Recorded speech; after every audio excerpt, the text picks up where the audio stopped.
I want to clarify something for you. There are a lot of people that believe and have this misconception Muslim Americans are not true Muslims. I'm going to play a video for you. Then I have a lot of information I'd like to cover concerning this topic. Islam in America is not real Islam. It's not. Like when I'm looking at... Well, let me clarify that. If you study the history of Muhammad, so when Muhammad claimed to be a prophet in 610 AD, in Mecca, he was outnumbered by the disbelievers. During that stage, the message of Islam was one of more, let's preach and see who's right, but if you disagree, to your religion, to my religion. That's stage one. Now he becomes the head of state. Now stage two. Fight those who fight you and oppress you. Self-defense stage. Fast forward 2 years before he dies, he conquers the entire Arabian Peninsula. Now is stage three. Expand Islam militarily, politically. So when you say this is not real Islam, no, it is real Islam because of the stage in which Muslims are. Now, if you want to see this paradigm played out, look the different areas of the world, see if the Muslims are the majority or not. If they are, it'll be stage three. If they have a large number, stage two. So in America, what stage would they be implementing? One-ish. One-ish, right? Getting to two, right? Yep. What about certain pockets in England? Oh, it's like 2 right now. 2. Yeah. What about Muslim majority country? That's stage 3. 3. Yep. Each one of these stages reflect the stage in Muhammad's development. More and more examples are coming out consistently that you see a rise in radical Islamic behavior in the United States of America. Politicians initially would use terms like our Muslim brothers and sisters. They would try to desensitize us, and that someone who believes the Islamic faith is no different than any other U.S. citizen. This is false, and the next steps is to make anyone who doesn't agree look as if they are a bigot, a racist. Islam is not a race. It is a religion. It's a radical religion that requires conformity by force. If you do not conform, they will start by persecuting you and eventually beheading you and celebrating your death. Listen to this next video. It speaks the truth of how those who practice Islam see the U.S. and the infidel, as we are called. What we as Muslims want to implement here in the United States, we believe the Constitution should be replaced by the Quran. First move that I will do, I will abolish the Constitution and I will establish the only logical and rational Constitution, which is the Quran and the Sunnah of Rasulullah sallallahu alayhi. They want to radically change the identity of U.S. policies. There is no freedom with Islam. There's no peace, and it has already infiltrated parts of our government. You have heard me mock Ilhan Omar and Rashida Tlaib. This is because I have wildly different view on policies than what they do. They are in support of countries who shout death to America in the streets. In the 20th century, Islam in America was peaceful. It was my opinion versus your opinion. In the 21st century, we are consistently putting out little fires all over our nation of Islamic terror. There are other countries who are actually considered allies of the United States of America where you cannot speak out against Islam. Now it is illegal. You will be imprisoned if you speak your opinion, and it is opposition to Islam. I am very shaken because there is much to cover, and I'm not able to cover it all. There's so much going on in our world right now, but I believe one of our greatest threat is Islam. This was actually predicted in the Bible as a prophecy to Hagar, the concubine of Abraham, in Genesis chapter 16 and verse 11 through 12, actually. The angel of the Lord said unto her, Behold, thou art with child, and shalt bear a son, and shalt call his name Ishmael, because the Lord hath heard thy affliction, and he will be a wild man, and his hand will be against every man. Take notice of that. His hand will be against every man, and every man against him, and he shall dwell in the presence of all his brethren. Ishmael, the son of Abraham, had 12 sons, Ishmael.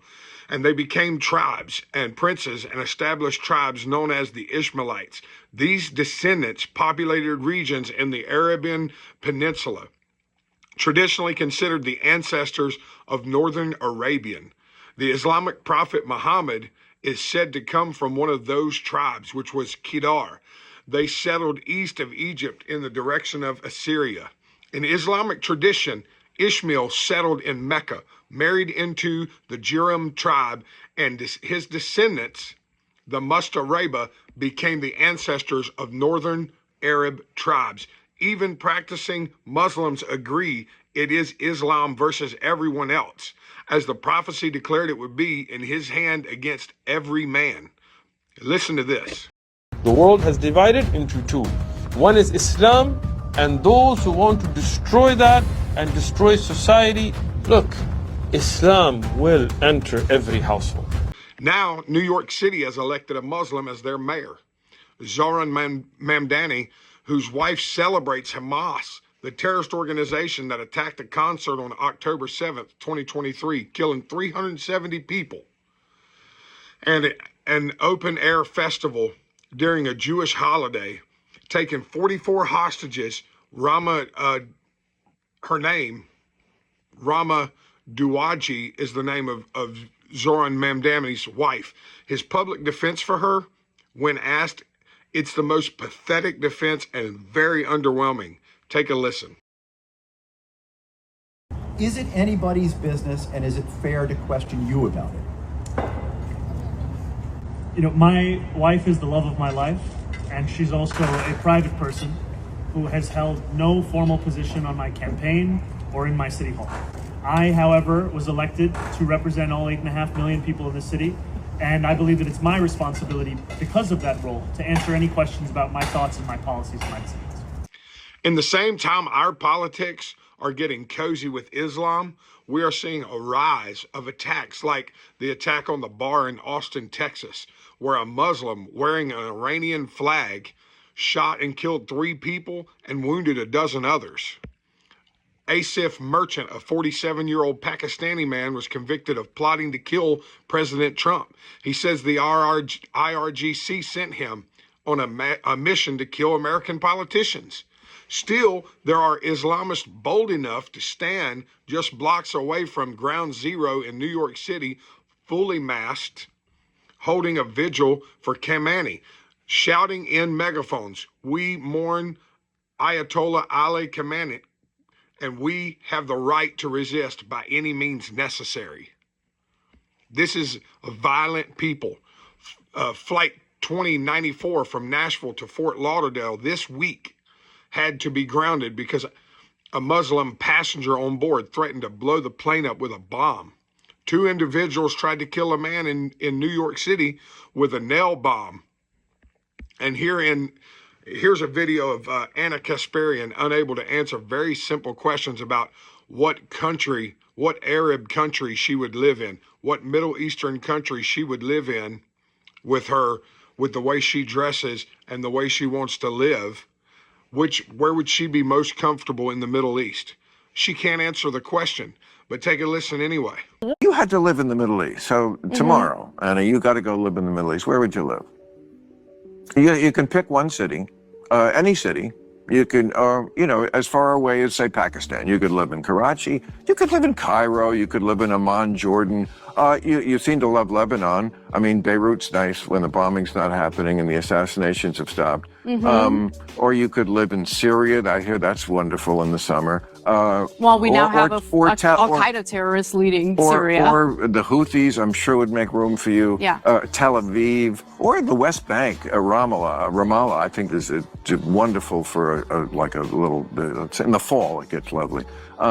Where would you live? What city would you live in? Well, where do you think you'd be comfortable in that dress? I'm sure it would not be comfortable in this dress in any of the various Middle Eastern countries that have been destabilized by You're not United States. You're not really blaming it on Whitey. Listen. Are you? You're blaming Islam on Whitey?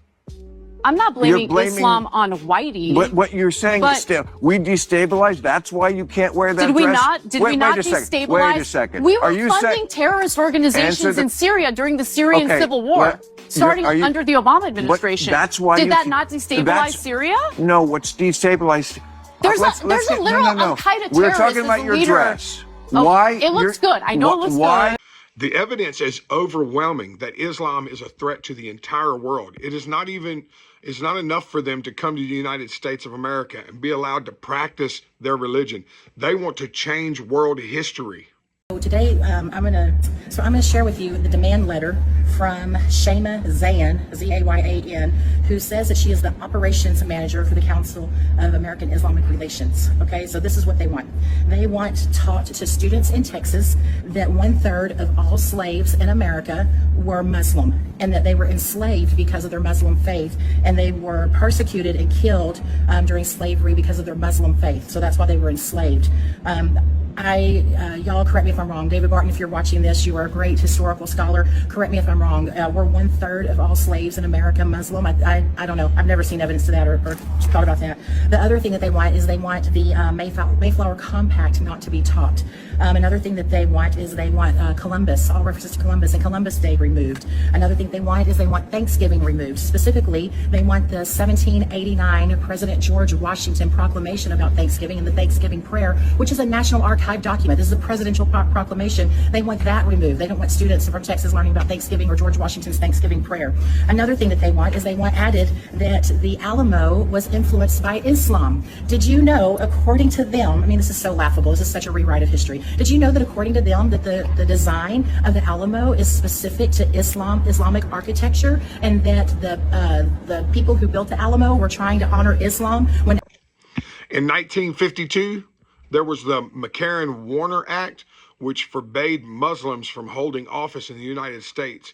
But in 1990, the 101st Congress, on November 8th, members Dick Cheney, John McCain, Joe Biden, Al Gore, John Kerry, Mitch McConnell, Chuck Schumer, Nancy Pelosi, among others, these were people that were present and when the vote to repeal the McCarran-Warner Act. And in my opinion, we have them to thank for some of what is going on in the United States of America today concerning Islam. There's no greater threat to Western civilization and Western culture than Islam, and it's growing rapidly. In the 1980s, there was about 1.2 to 2 million Muslims in the United States. It has doubled since then, and there's nearly 4.5 million Muslims in the United States today. Islam is the third largest religion in the United States. New York City has 96,000 Muslim-owned businesses. We are a free country, and we can't run Muslims out of this country. But we have to be aware not to elect these individuals to our public offices, not to put them in positions of power, because their goal is not freedom. Their goal is Sharia. What are you going to do about it? I call you to stand with me. I call you to stand against domestic terrorism. These people are a threat to us. They are a threat to our country. I call you to stand up and vote against this behavior. Vote against anybody who is favorable to this type of behavior. These people, they will not even denounce Hamas. You know, when a Republican runs for president, they want to shout, reporters want to shout out at him, will you condemn neo-nationalists? Will you condemn the KKK? Will you condemn this? Will you condemn that? And of course, anybody in their right mind would condemn all of those organizations. Why? Because they're racist and they're hateful. So any Republican would condemn those. Any conservative would condemn those, because conservatives have stand against racism, have took a stand against racism from the very onset. We were the ones that fought against racism and against slavery. So, of course, we're against that. But if you ask a Muslim, will you condemn Hamas? They will not condemn Hamas. You ask a Muslim, will they condemn Iran's activities? They will not condemn Iran's activities, even though Iran is the #1 supporter of domestic terrorism in the world. They supply money, they supply food, they supply assets to domestic terrorists. And you ask American and Muslims, they will not condemn them. They will not stand against them.